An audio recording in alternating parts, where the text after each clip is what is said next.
Students,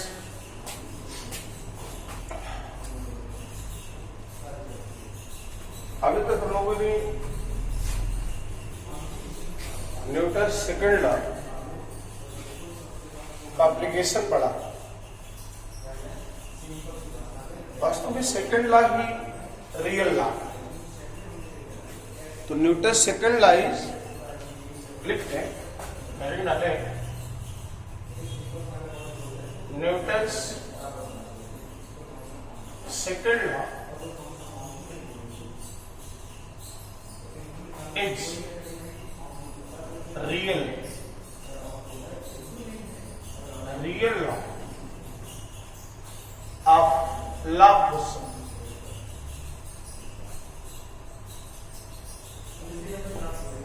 Newton second law is a real law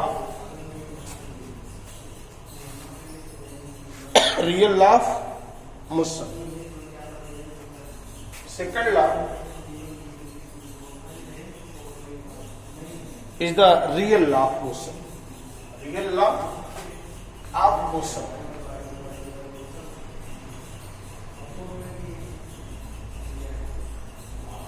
कैसे? इसी second law से ही first law भी आ जाता है और थर्ड लॉ भी आ जाता है, प्रूफ हो जाता है दोनों। कैसे? जैसे हमने पढ़ा है F इक्वल्स ma, यानी ऐसे लिखेंगे F इक्वल्स ma। अगर किसी बॉडी पर कोई फोर्स नहीं लग रहा है, F इक्वल्स 0, बट M तो 0 हो नहीं सकता, तो A इक्वल्स 0, एक्सलेशन 0 है। एक्सलेशन 0 होने का मतलब एक न्यूटन सेकंड लॉ से प्रूफ होता है इक्वल्स ma। अगर किसी बॉडी पर कोई एक्सटर्नल फोर्स नहीं है, इसका मतलब उसमें एक्सलेशन 0 है।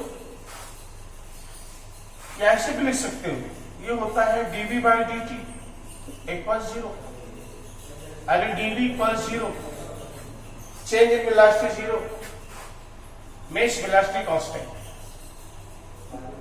यानी अगर कोई बॉडी, किसी बॉडी पर कोई एक्सटर्नल फोर्स नहीं है, एक्सटर्नल फोर्स ना लगाया जाए, तो बॉडी का एक्सेलरेशन 0 आ गया। इसका मतलब या तो बॉडी रेस्ट में है, या तो अगर चल रही है तो एक कांस्टेंट वेलोसिटी से वो मूव कर रही है। यही तो है फर्स्ट लॉ क्या है?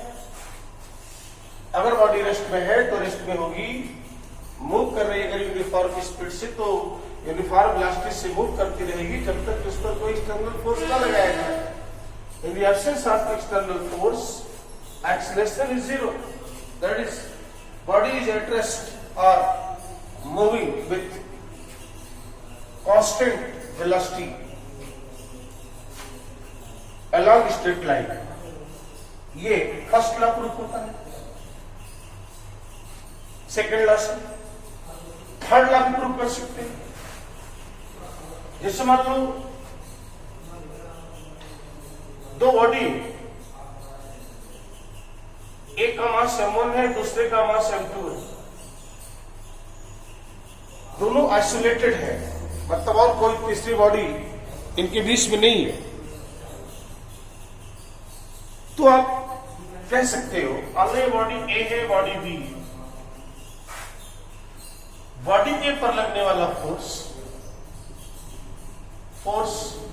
On A by force on body A by body B, body B द्वारा ए पर लगाया गया फोर्स, ये मान लो FAB। ऐसे ही force on body B by body A, ये FBA, force on A due to B, force on B due to A.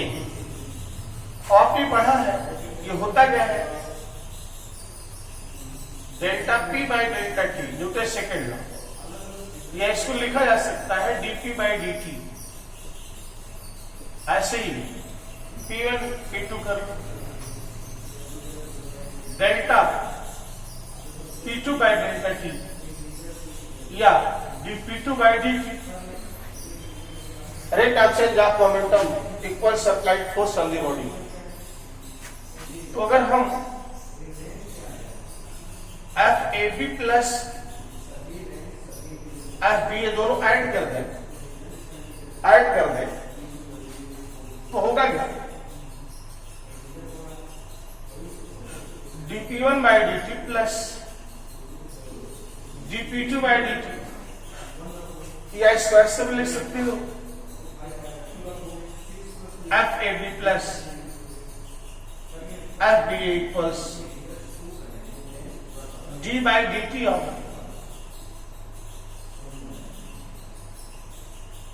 P1 plus P2, vector फॉर्मूले का फोर्स P1 प्लस P2, इस तरह से लिख सकते हो, right. But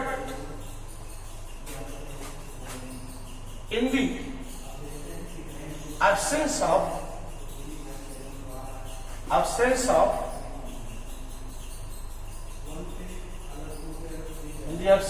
external force,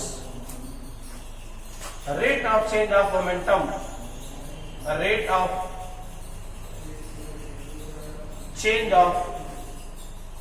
momentum is zero। बोलो, अगर कोई फोर्स बॉडी पर नहीं लग रहा है तो rate of change of momentum is zero होता है। F equals dP by dt, rate of change of momentum equals applied force नहीं लग रहा है, इसका मतलब rate of change of momentum is zero, यानी मोमेंटम में चेंज नहीं होगा। तो क्या लिख सकते हैं, FAB plus FBA equals zero, और ट्रांसफर कर दें उधर तो लिख सकते हैं FAB इक्वल्स माइनस FBA। क्या मतलब इसका, A पर लगने वाला फोर्स B पर लगने वाले फोर्स के बराबर है, और निगेटिव साइन इंडिकेट करता है कि ये दोनों पर फोर्स लगने वाला जो है वो एक दूसरे का अपोजिट डायरेक्शन में, action reaction there. FAB plus FBA minus में, माइनस साइन इंडिकेट करता है कि दोनों पर लगने वाला फोर्स एक दूसरे के अपोजिट है, that is Newton's third law. Newton second law को रियल लॉ इसलिए कहा जाता है कि इसी से ही प्रूफ हो जाता है फर्स्ट लॉ भी, और इसी से प्रूफ होकर के आता है सेकंड लॉ। ओके, एक स्क्रीनशॉट ले लें इसका। फिर आप देखें next topic,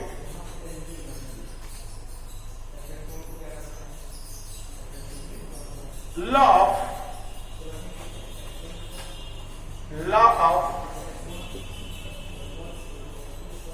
conservation of linear momentum, law of conservation of linear momentum, law of conservation of linear momentum।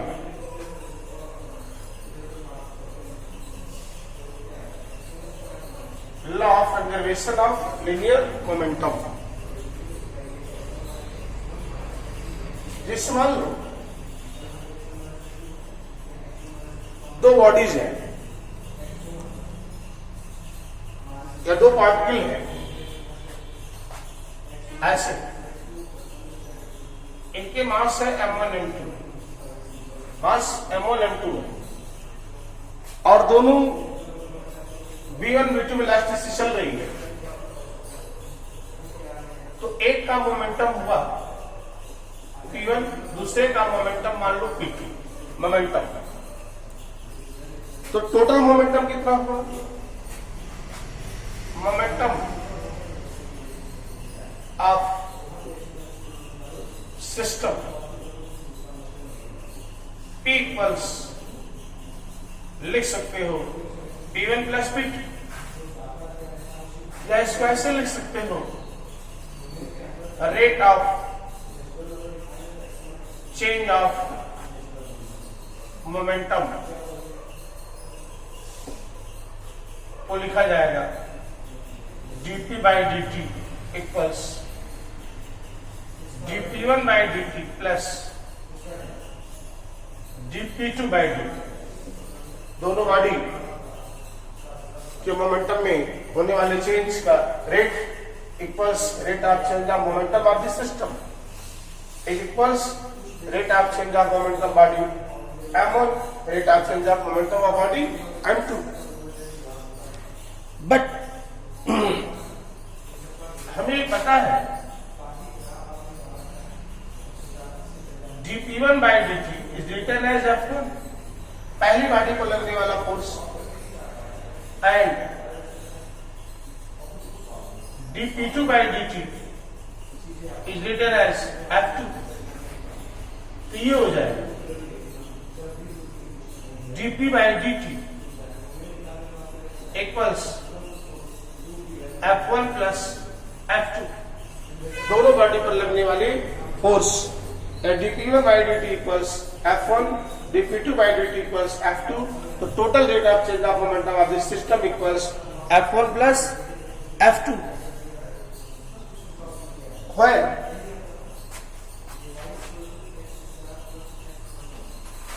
f1 is written as f1 external plus f1 internal, external internal, f external f1 लिख सकते हैं, f1 external, external force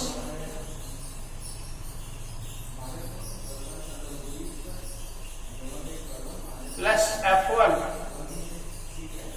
internal force. क्योंकि जब दो body आपस में contact में होगी तो उन पर एक्सटर्नल फोर्स भी अप्लाई हो सकता है बाहर से, और एक दूसरे पर भी फोर्स लगाएगी। मान लो लगा रही है इंटरनल f1, और f2 को लिख सकते हैं, f2 पर भी दो तरह का फोर्स हो सकता है, f2 external plus f2 internal. अरे भाई जो बॉडी कांटेक्ट में आएगी, अगर सिस्टम पर बाहर से कोई फोर्स लगा तो दोनों पर एक्सटर्नल फोर्स भी लगेगा, और दोनों के आपस में कांटेक्ट में होने से उनके बीच में आपस में इंटरनल फोर्स भी लगेगा। तो हम इसे लिख सकते हैं dp by dt equals f1 external plus f1 internal plus f2 external plus f2 internal. या इसको ऐसा लिख सकते हो dp by dt equals f1 external plus f2 external plus f1 internal plus f2 internal. But by Newton's third law, f1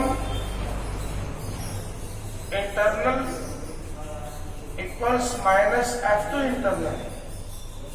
एक body पर लगने वाला, जब दो बॉडी कांटेक्ट में आएंगी तो एक द्वारा दूसरे पर लगाएगा फोर्स, दूसरे द्वारा एक पर लगाएगी फोर्स के बराबर होता है। इसीलिए कहा Newton third law.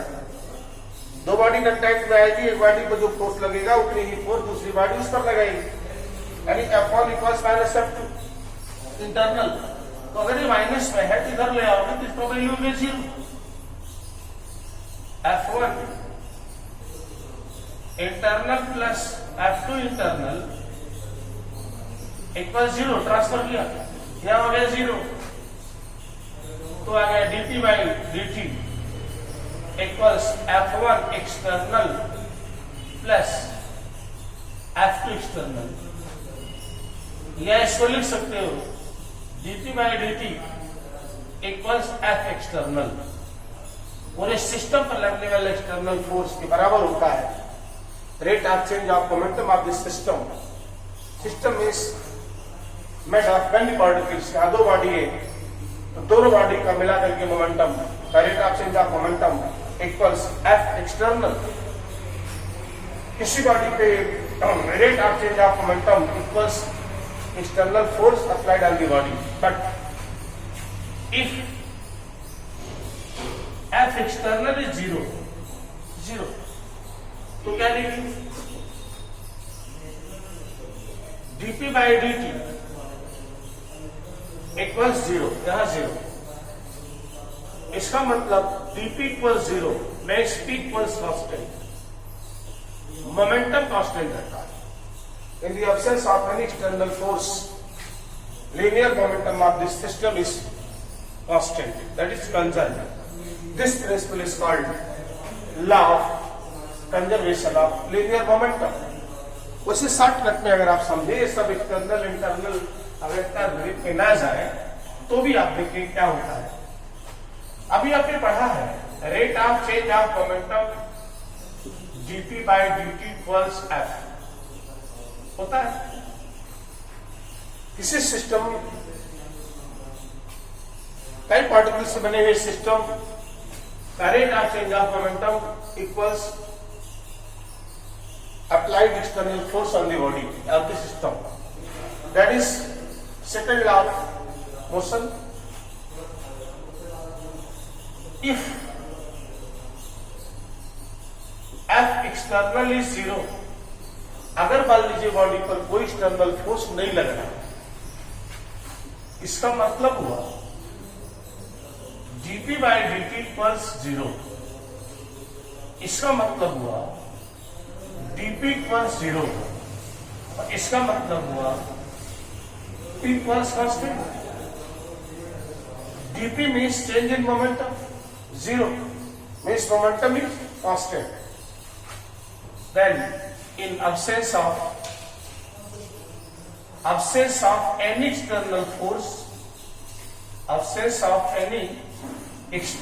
force, linear momentum of the body is constant.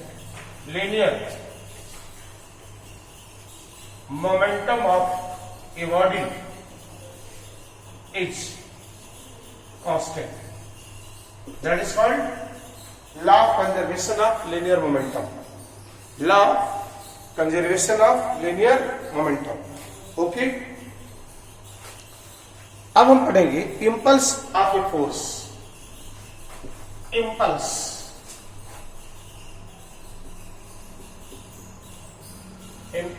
of a force.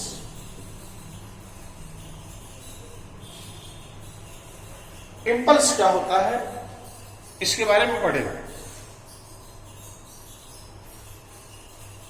Impulse is defined as the product of force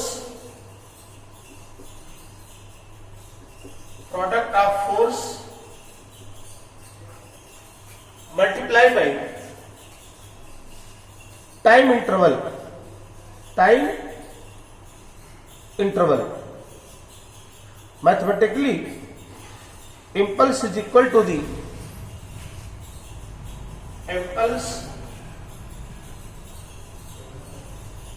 impulse is equal to the product of force and a small time interval. जैसे मान लो कोई body है, इस पर एक force लगा F और delta t time तक लगा फोर्स इस पे, बॉडी पर डेल्टा टी टाइम तक यह फोर्स लगाया गया तो इंपल्स सीधे डिफाइंड होगा F into delta T, F into delta T, force into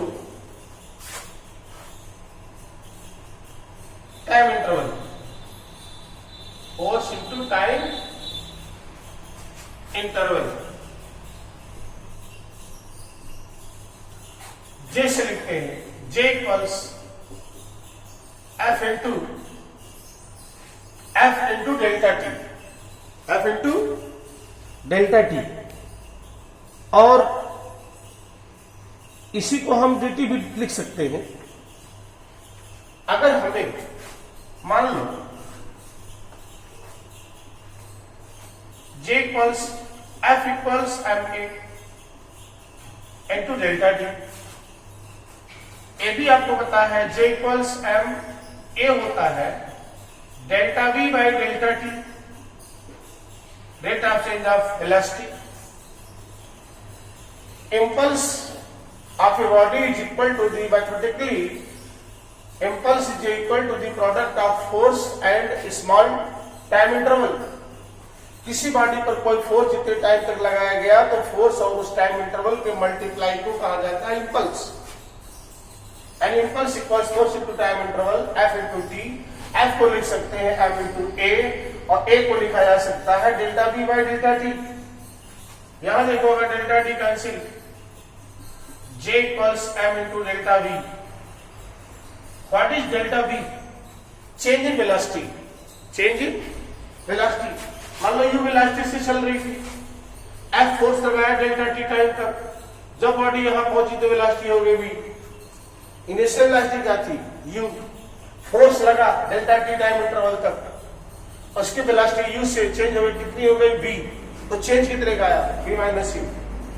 initial velocity क्या है? यू, जब फोर्स लगा और जितने टाइम तक लगा डेल्टा टी तक तब उसकी वेलोसिटी हो गई वी।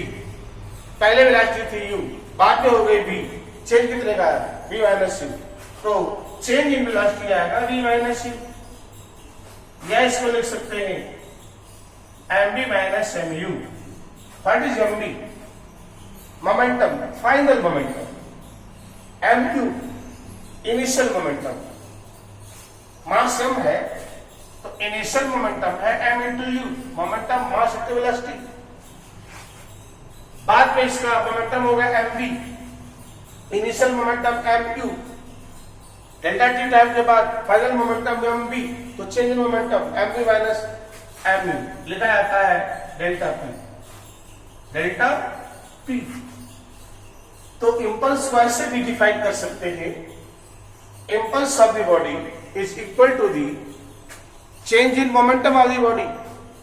मैथमेटिकली इसको लिखा जा सकता है impulse is measure of degree to which external force produce change in momentum of the body। Any impulse equals change in momentum, change in momentum of the body।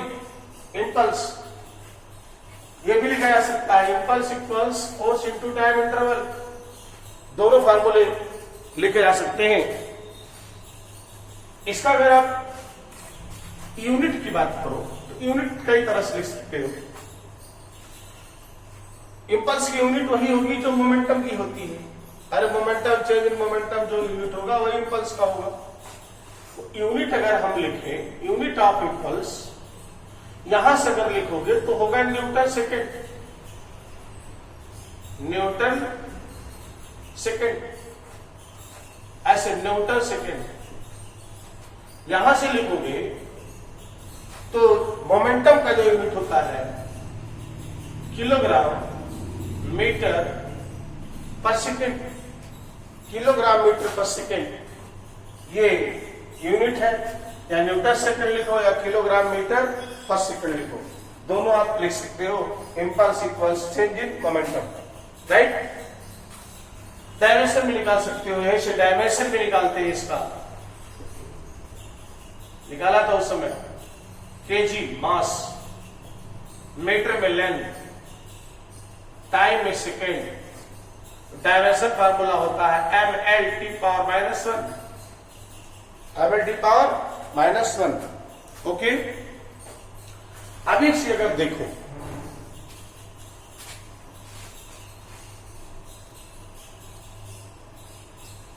इसके कुछ uses है।